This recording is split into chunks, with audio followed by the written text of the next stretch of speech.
kabilang kampo. Kaya sabi ko, bakit ba mahal na mahal ka ng mga senior citizens? Ang sagot po niya sa akin, dahil lahat daw po kayo ay alagang parlor. Ang panahon na siya. Naaalala niyo po ba, nung alkalde ng Maynila si Yorme, may kumakatok ng gatas censure sa inyong mga bahay? Ngunit nalaman po namin ang mga gatas censure, napalitan daw ng stick. Oh.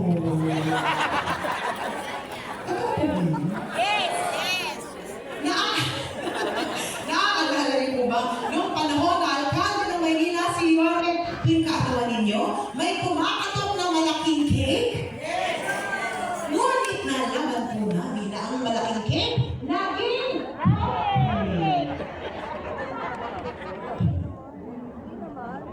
ay, mas masama pa pala sa akin. Ang sabi ng mga taga-Tondo, dahil late daw na i-deliver sa kanila, naging biskotyo. Naging bari? Gusto na kayo? Naaalala niyo po ba? Noong panahon na alkalde ng Maynila si Yorme, noong pandemya, may kumakatok na food box para sa bawat pamilya. At may kaakibat pang 1,000 piso. Naaalala niyo po? Naalala niyo po ba yung black rice na pinapadala sa inyo ni Yorme? Gusto siyang pala ng mga lolo at lola ko noon. Siyempre! Noon yun! Ngayon hindi na! Ngayon, Wala nga!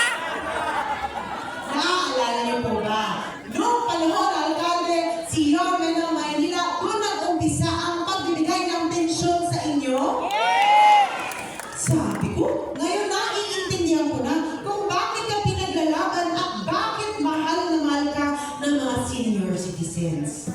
Ang sabi ko, tamang-tama dahil pareho tayo ng first love. Meron po kaming tinayong bahay ampunan. Ang tawag po dito ay Home for the Angels. 29 years na po kami kumukuha ng mga sanggol na tinatapon sa kung saan-saan. Inaalagaan po namin sila hanggang may tatanggap na sa kanilang pamilya na magmamahal at mag-aalaga sa kanila. At dahil meron po itong 2 sanggol na walang may gustong kumuha dahil pareho po silang may kapansanan, ngayon po sila ay aking mga kapatid na. Tinanggap po namin sila sa aming pamilya.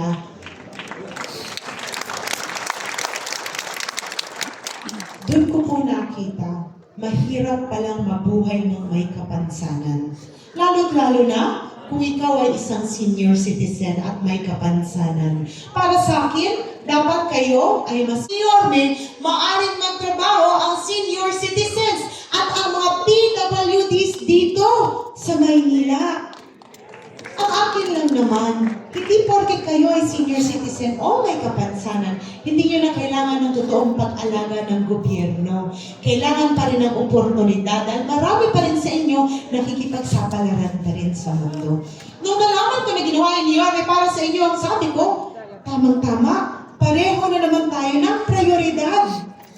Ang pangatlong sektor naman na aking tinayuan, kung si Yorme ay batang Tondo, si Chi Atienza po ay batang bukid. Pero hindi po ako lumaki sa farm.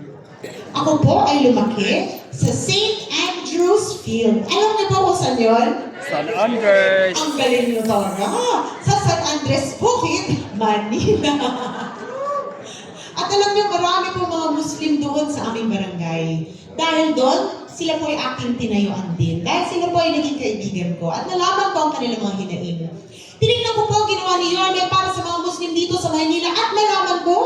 Dahil kay Yorme, nagkaroon tayo ng Islamic Cemetery para sa mga Muslim community natin dito sa ating lungsod. Nung nalaman ko na ginawa niya yan lahat sa mga sektor na aking tinayuan, sabi ko, tamang-tama, pareho tayo ng puso. Kaya tinignan ko yung pang-apat at panghuli kung inalagaan din niya. Pero bago po ako magpatuloy, ayoko po kasi na nasa entablado. Mas gusto ko kasama kayo. Hi, Nay! Doon na lang sila. Hindi naman nila kayang tumalon dito. Hindi ko kaya. Sabi kasi nila may gout na iba sa kanila. Kaya ko bang tumalon dito? Nadali. Tutuloy ko na ang kwento ko. 25 years ago, pero kailangan ko lang talaga sabihin, 25 years ago ako nagkolehiyo. Dahil akala ko nung iba, 25 years old lang ako. 43 years old na po si Chia Tienza. May 3 na po akong anak na malalaki at halos 20 taon na po akong may asawa. Kaya tay, hindi na po ako dalaga. Ang dala na. Dalang-dala na po ako. Babalik na ako sa kwento ko.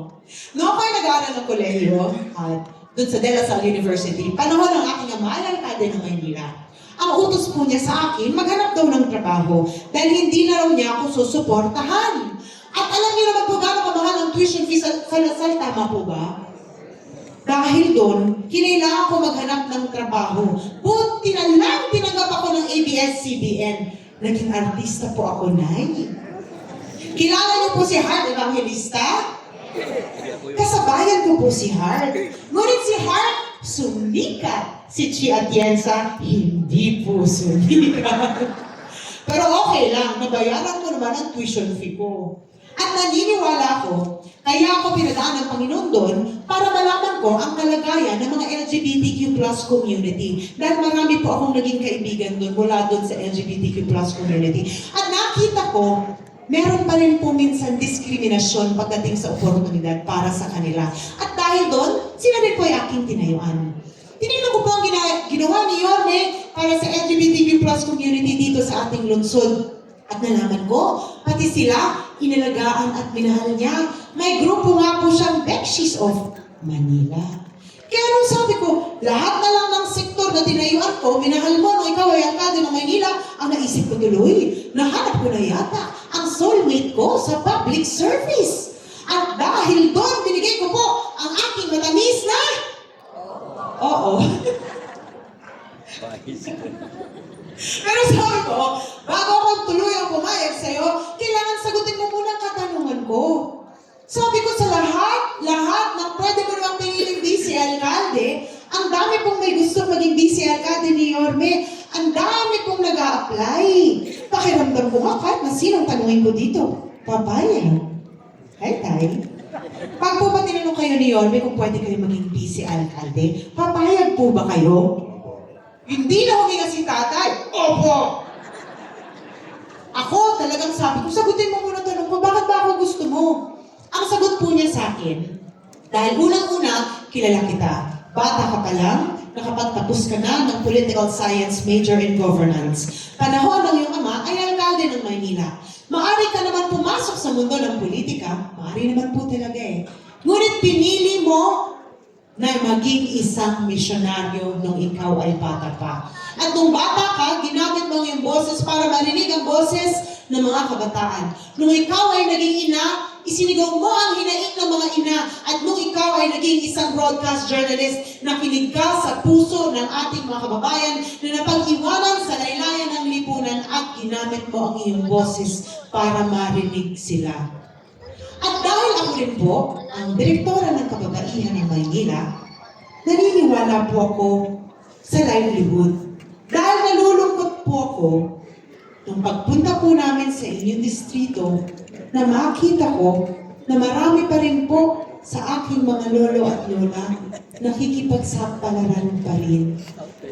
Binibilad nila ang kanilang katawan sa ilalim ng init ng araw-araw at sa ilalim ng ulan para lang makapagpauwi ng konting salapi na tutulong sa kanilang mga pamilya.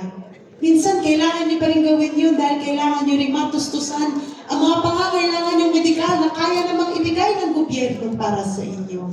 Para sa akin, dapat kayo ay minamahal, inaalagaan, at kahit kailanman, hindi kayo dapat sinasaktan ng kahit na sino man. At para naman sa ating mga kababayan na nawala na ng pag-asa sa buhay dahil sa hirap na tinamasa nila buong buhay nila, naniniwala po ako na maaari pa rin bumalik ang pag-asa sa inyong mga puso sa pamamagitan ng livelihood. At nung sinabi po sa akin ni Yorme na susuportahan niya ang livelihood dito sa Maynila, Ang sinabi ko po sa kanya, ipaglalaban kita hanggang sa dulo ng mundo dahil naniniwala ako na ikaw ang karapat-dapat na alkalde dito sa lungsod ng Maynila. Sa anim na distrito na aming nilalabanan ni Yorme, iisa lamang po ang isinisigaw ninyong lahat. Ano nga po yun? Bumalik ka na!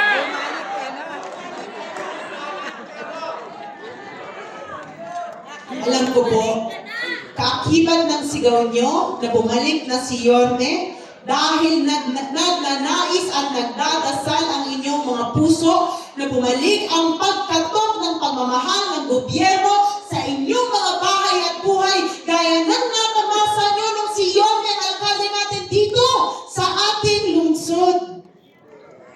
Noong mga panahon na yun, naramdaman nyo na kayo ay importante sa kanya. Kayo ay napakikinggan.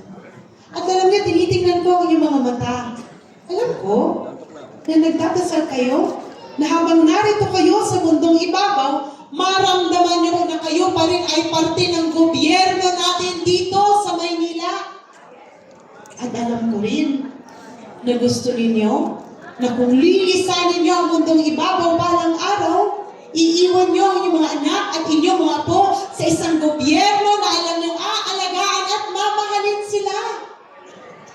Huwag po kayong mag-alala dahil babalik na po si Yorme Isko Moreno Tumanoso. Ngunit, kung maaari, sana isama niyo rin po. Si Alkalde, makakaasa po kayo na balang araw, ibabalik po namin ni Yorme ang lahat ng mga programa at polisiya na alam naming nagpasaya sa buhay ninyo at nagparamdam na maari na muling tumangos ang inyong mga ilong at tumaas ang inyong mga noo na kayo ay mga manilenyo. Ngunit, magagawa lang namin yan kung kaalyado po namin ang City Council. Kahit ako po'y nakikiusap. Kung tutulungan niyo po kami ni Yorme, sana tulungan niyo po ang lahat ng mga konsehal na nasa likuran ko under Yorme's choice.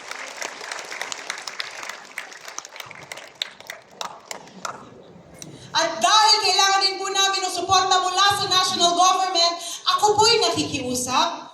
Sana tulungan niyo rin po ang aming kaibigan na si Congressman JTV Villanueva. Bata pa lang po ako, alam ko, ako na po ang hinubog ng aking ama, ng Panginoon at ng pagkakataon para ipagpatuloy ang kanyang nasimulan dito sa Maynila. Ang aking ama ay naging isang vice-alkalde na nakuha ng 2 termino. Siya po ay naging isang magaling at mabisang vice-alkalde na may integridad na sumuporta sa kanyang alkalde. Kaya't balang araw, makakaasa po kayo na susuportahan ko ng buong-buo si Yorme Isko Moreno Dumagoso.